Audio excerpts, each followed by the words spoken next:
Good day everyone. So today I am going to discuss to you about the areas of motor control. Sensory motor feedback. A loop operates constantly in our bodies. A loop occurs when information comes in through the senses and sent into the brain. So, ang loop guys is kumbaga ito yung signal in order for us to do a response. So mamaya magbibigay ako ng example for the explanation. The brain evaluates the information and dictates a response or action. And then, the sensory system observes the action and sends the information back to our brain. The brain then evaluates the accuracy of the action and dictates new response or action adjusted to improve accuracy. So, magbibigay ako ng example. So, the situation that I'll give is a candle.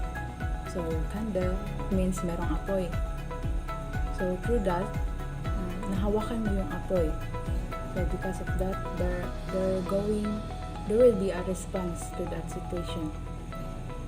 So, in order to get a response, first is it will go to our senses. So, meron tayong iba't ibang senses. Senses of hearing, through our eyes, touch, or smell, at iba pa.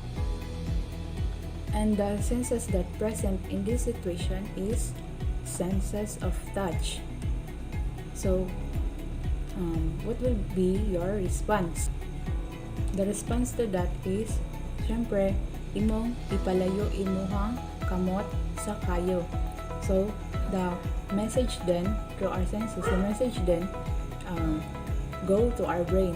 And our brain dictates now the information or evaluates now the information in order to get the response or action that we desired. So through that, the brain then sends signal to our muscles and limbs in order to perform an action. So the action for that is hawaon na to atong kamot sa kayo. So mao to atong response. So, let's move on to stimulus response theory. So, with this, it is a form of learning in which a specific behavior is adopted through a stimulus. So, there is a situation in here, there's a picture. So, the stimulus here is, there's a glass na ibaso. And then, what are you going to do? Or what are your response to this? So, pwede iinumin mo yung tubig.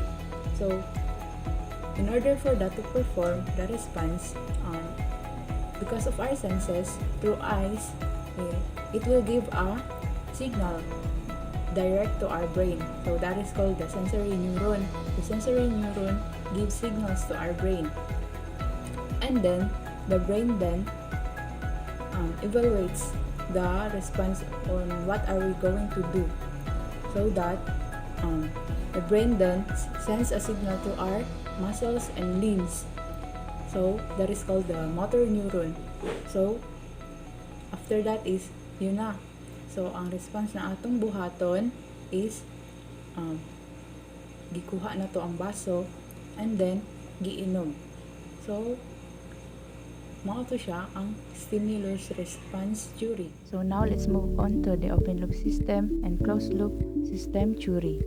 But first, let's tackle about the open loop system theory. In open loop system theory, it implies the non-feedback system. Open loop system theory does not know your desired output. And in this theory, it is divided internally into two different sections, such as controller and the process. Controller, which means controls the amount of input that is required for the desired output. And in the process, it means the process the input or process the input in order to generate the output. The major disadvantage of open loop system is it doesn't know how to stop. It is not able to handle the disturbance. An open loop control system, it is a system in which the control action is totally independent of the output of the system. We don't have a feedback signal that tells us how to vary the input, learn to increase or decrease the input signal in order to get the desired output. In that case, the accuracy of the system depends on the experience of the user. The example of this is water heater. In water heater, there is a water and a rod. You are heating a water with a rod but doesn't have a feedback mechanism to know or tell how hot the water and to know how to stop the water from heating. The other example also for this is toaster bread. You cannot detect on what time the bread pop out to the toaster. So, in open loop control system, you cannot stop, control, or determine the things or an object. It is continuous and you cannot change the desired outcome because it doesn't have a feedback.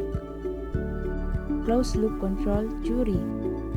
In this, it uses feedback unlike today open loop control system. It uses feedback in order to reduce any errors. And this closed loop control theory, it has many advantage over open loop control system theory. In order to maintain the desired output, you need to measure the output continuously and do it by using a feedback signal. With a feedback signal, you can repeat or adjust your response because it has an error detector, unlike today open loop control theory system. The output then is measured continuously and is fed back to the input. And then after that, the signal goes to the controller.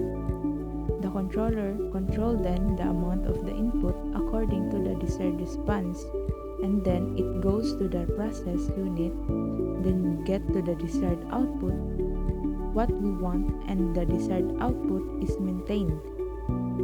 The feedback improves the accuracy of the system.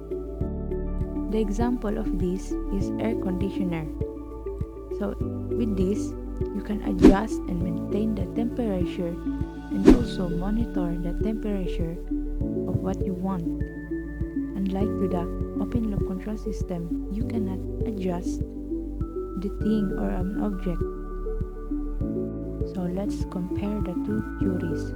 In open loop system, accuracy is low because they can't handle disturbance. In closed loop system, accuracy is high because they are able to handle disturbance. And in open loop system, it is not reliable because they are not accurate. In closed loop system, it is more reliable because they are more accurate. And the most important is the open loop system does not have feedback while the closed loop system have a feedback. So guys, that's the lesson for today. So thank you and God bless.